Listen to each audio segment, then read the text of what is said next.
Good day sa tanan, students. Welcome sa ato ang Holy Spirit University School of Discipleship 2. I am Pastora Felochi Hensianos and I'll be your teacher for this lesson. But before ta mag-start, let us pray. Let's bow down our heads. Heavenly Father, we worship you. We bless your name, O God. Thank you, Lord, for this opportune time na imong gihatag kanamo matag usa, O God. Lord, I declare the power of the blood of Jesus sa matag usa. Even, Lord, your knowledge, wisdom, understanding imong i-pour out Ginoo sa matag estudyante, O God. And even, Lord, conducive jud Ginoo nga atmosphere sa matag panimalay, Ginoo. As Lord, imong mga estudyante, maminaw, Ginoo, Lord. Salamat, O God, dalaygon ka. Holy Spirit of the living God, ikaw maga-reveal sa tanan, mga dagkong butang Ginoo para sa imong mga kaanakan, O God. Worship you in Jesus' name. Amen. So, today, ang ato ang lesson is about quiet time. So, kinsa naman ang nag-quiet time kaganina? Raise your hand. Kaway-kaway sa mga nag-quiet time, nag-devotional. Amen. So, kaning nga topic actually is dili naman bag-o para sa ato ang mga SOD2 students. Tungod kay kani nga topic is na lesson na sa ato during our encounter or divine appointment. And even sa matag level jud sa atong pag-eskwela sa Holy Spirit University, na jud ta ani continuous jud ato ang process sa pag-check sa ato ang mga devotional. Amen. Kay importante ang quiet time, ang devotional para sa mga anak sa Ginoo. Kay mao ni ang first jud sa ato ang mga basic na kinahanglan mahimong lifestyle sa matag usa. So nahimo na bang lifestyle ninyo ang ato ang pag-devotional, pag-quiet time with the Lord, pag-spending time sa iyaha? Amen? So, importante nga masabtan nato that quiet time or ang atong pag-spend time with the Lord is our fuel jud sa atong paglakaw. Amen? After your SOD1, I know daghan na kay giagian, kinahanglan jud ta always jud everyday nga mag-spend time diha sa Ginoo. And be reminded also nga importante jud kay ang ato ang first jud always nga pag-spend dira sa Ginoo, kay everything jud mag-follow lang ang pagpamunga, amen, ang kusog, ang wisdom, ang revelation, nagsugod jud na siya sa imong pag-spend time diha sa Ginoo. Amen, sa pagpaminaw nimo diha sa tingog sa Ginoo. So, first question diri, unsaon day nimo pagkadungog? How to hear the voice of God? Naay tulo ka steps. And ang first step is enter into His presence. Musulod ka sa presensya sa Ginoo. So, unsaon man yung pagsulod sa presensya sa Ginoo? Upat ka butang. First is identify sa ang sala. Makabalo ka unsa di ay ang sala. Kinahanglan ma-identify unsa ang sala. Kay in Isaiah 59, nag-mention na siya, muna siya ang chapter nga naghisgot that kita separated diha sa Ginoo tungod sa sala. Nag-warn na siya about sa sala. In Isaiah chapter 59 verse 3, your hands are the hands of murderers, and your fingers are filthy with sin. Your lips are full of lies, and your mouth spews corruption. So makita nimo, sala is makaseparate sa ato sa Ginoo. That is why upon entering the presence of God, kinahanglan ma-identify, ma-deal ang sala. Amen. Unsaon man nimo, lay down ka dira sa Ginoo. Ang giingon gani diri nga verse, ang ato ang kamot, unsa ato ang gibuhat, unsa ang ginasulti sa atong baba, ginabati, ginahuna-una, kinahanglan na siya ma-identify, and then ikaduha is to confess it. In 1 John chapter 1 verse 9, 1 John chapter 1 verse 9. But if we confess our sins to Him, He is faithful and just to forgive us our sins and to cleanse us from all wickedness. So after identifying sa sala, next is confession. Meaning, lay down nimo tan sa Ginoo, pangayuag pasaylo and receive His forgiveness. Amen. Ikatulo is apply the blood of Jesus. Kinahanglan jud nga ang mga anak sa Ginoo mahimong expert in applying the blood of Jesus. In Hebrews chapter 10 verses 19 to 20, and so, dear brothers and sisters, we can boldly enter heaven's most holy place because of the blood of Jesus. After identifying the sin, after pangayuan, confessing it, and asking for forgiveness, applying the blood of Jesus will make us bold sa pag-enter sa presensya sa Ginoo. Makasulod jud ta sa presensya sa Ginoo. By His death, Jesus opened a new and life-giving way through the curtain into the most holy place. Mauna siya ang pamaagi. Jesus is the way. The blood of Jesus will open our way, makasulod jud ta sa presensya sa Ginoo. Amen. Ikaupat is praise and thanksgiving. In Psalms 100 verse 4, enter his gates with thanksgiving. Go into his courts with praise. Give thanks to him and praise his name. So, muna na siya. After nimo ma-identify ang sala, after mapangayuag pasaylo, then apply the blood of Jesus, dra ka, pasalamat ka sa Ginoo sa kapasaylo, ang tanan niyang gihatag sa imuha. Amen. Tanang gibuhat niya sa imong kinabuhi. Dayga ang Ginoo. Amen. And even gani during ani nga time is naga-play man jud ta og worship song, kanta ta dira sa Ginoo, daygon ang Ginoo. Amen.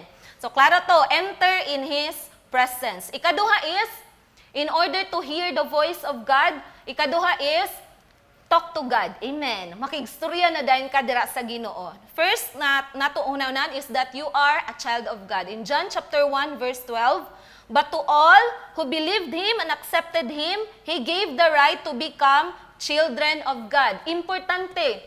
Kay sa panahon mangod before jud ta nakaila sa Ginoo, di ba? Murag naa sa ato ang mindset nga lisod man kay makipagstorya sa Ginoo. Kay ngano man, wala pa man ta kabalo kinsa ta atubangan sa iha. But karon, dapat ka masayod, o dapat kabalo jud ka sa imong stand before the Lord, da ikaw anak niya, o able jud ka, o ikaw makastorya jud ka sa iya. Abri na ang dalan para sa imuha, para makapagstorya ka sa Ginoo. Makipagstorya ka sa Ginoo. Amen. Kay in Matthew 7, verse 7 to 8, keep on asking, and you will receive what you ask for. Keep on seeking, and you will find. Keep on knocking, and the door will be open to you. For everyone who asks, receives. Everyone who seeks, finds. And to everyone who knocks, the door will be open. Kay kung kaila ka, kung kinsa ka, naapod, kabalupod ka sa imong authority. That is why maka-ask jud ka. Amen. Anak ka sa Ginoo, I tell you, anak ka sa Ginoo, you can talk to God. You can speak to Him freely. Dili jud memorize ang imong ipang storya, dili scripted. You can openly share everything to God. Amen. Kay imong man siyang amahan, atoa siyang amahan. Amen. So, and know that He will listen to you. He will listen to us. In 1 John chapter 5, verses 14 to 15, and we are confident that He hears us whenever we ask for anything that pleases Him. And since we know He hears us when we make our request, we also know that He will give us what we ask for. And tungod kay ikaw, anak sa Ginoo, naadjud kay confidence karon nga ikaw paminawon jud ka sa Ginoo. Everything na imong iasa Ginoo, paminawon ka sa Ginoo. Have that confidence. Amen. Amen. Anak sa Ginoo, pakigstorya sa iya ha. Amen. Kay paminawon jud ka niya, and He will give you whatever you ask for in His name, in the name of our Lord Jesus Christ. And the third step on how to hear the voice of God is to listen to Him. So remember that in communicating or building nato sa atong relasyon diya sa Ginoo, dili lang jud na siya mo-end nga kita nagastorya sa iha, but moabot jud ta sa punto nga kita pod maminaw jud sa iha. So, unsaon man nato nga makapaminaw ta dira sa tingog sa Ginoo, makapaminaw ta sa iha. Unsaon? It is to wait. Amen. So maghulat. Makadungog ta sa tingog sa Ginoo kung kita makat-on nga maghulat. In Isaiah 40 verse 31, but those who trust in the Lord, in other translation nagisgot siya dito, but those who wait on the Lord will find new strength. They will soar high on wings like eagles. They will run and not grow weary. They will walk and not faint. So makita nimo kung kita do kabalo muhulat diya sa Ginoo, naadjoy as ang strength jud nato is ma-restore jud. Amen. Amen. Sa atong paglakaw na adjud tay igo nga kusog nga mopadayon, makalahutay jud ta matag usa. Amen. And then the next thing is to have your quiet time. In Psalms 46 verse na naghisgot siya dira, be still and know that He is God. Amen. So kinahanglan jud nga sa time nga maminaw ta sa Ginoo, kinahanglan jud na naadjud ta sa ato ang atong kasing-kasing still jud before the Lord. Kay kung kita lang sigig storya, dili jud ta makadungog. Amen. Kakita na ba ka anang makadungog ba ka sa tao nga sigira og storya sa imuha niya, dili ka maminaw, kana mo still jud sa imuhang kaugalingon ba? But the only way nga ikaw makadungog sa imuhang kaistorya is that paminawon jud nimo siya, muhilom ka. Amen.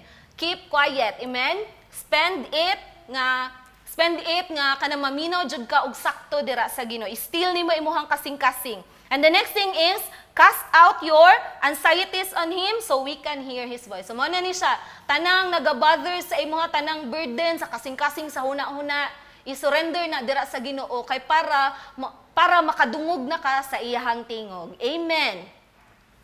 The next part is on how to listen to God is to read and understand His Word. Basahon nato og sabto nato ang ihang pulong. In Jeremiah chapter 15 verse 16, power kay ni, when I discovered your words, I devoured them.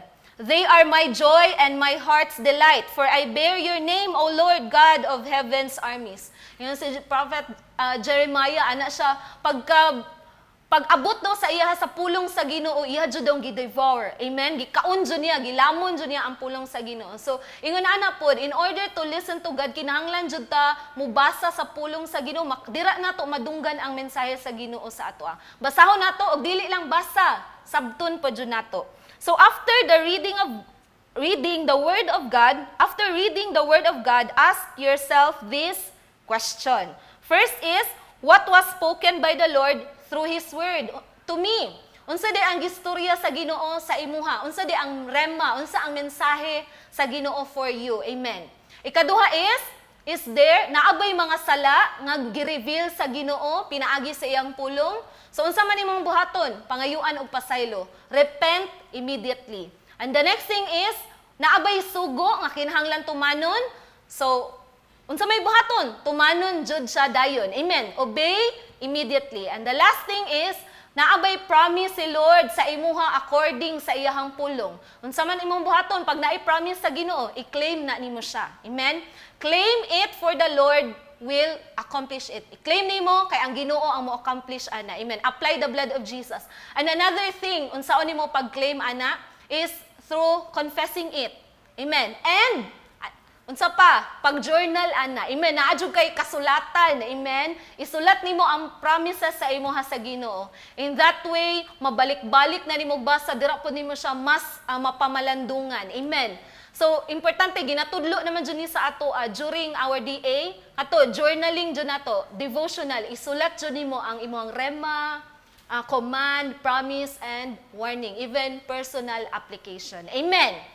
So, as a review, humanata. Quiet time.